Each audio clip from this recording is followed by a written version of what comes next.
एक घने दरख्त पर एक कौवा और उसकी बीवी रहते थे। वो हर साल बड़ी मोहब्बत से अपने घोंसले में अंडे देते, मगर दरख्त के नीचे एक खतरनाक सांप रहता था। जब भी कौवे कहीं खुराक लेने जाते, सांप दरख्त पर चढ़ जाता और उनके अंडे खा जाता। कौवा बहुत परेशान था। उसने कई बार सांप से लड़ने की कोशिश की, मगर सांप ज्यादा ताकतवर था।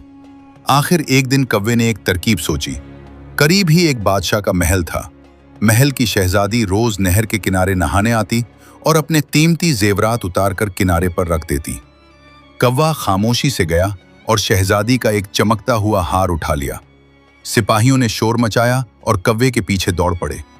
कौवा उड़ता हुआ सीधा अपने दरख्त तक आया और हार सांप के बल में गिरा दिया। सिपाही हार लेने के लिए बुल के करीब गए। जब उन्होंने अंदर झांका तो सांप फिन फैलाए बैठा था। उन्होंने फौरन लाठियों से सांप को मार दिया और हार निकाल लिया।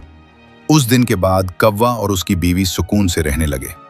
सबक: सिर्फ ताकत ही कामयाबी नहीं देती, अक्ल और सही वक्त पर की गई तदबीर बड़ी मुश्किल को भी आसान बना देती है। जिंदगी में बाज औकात मसला लड़ाई से नहीं, बल्कि समझदारी से हल होता है। जो इंसान हालात का गौर से जायजा लेता है, वो कमजोर होने के बावजूद भी कामयाब हो जाता है।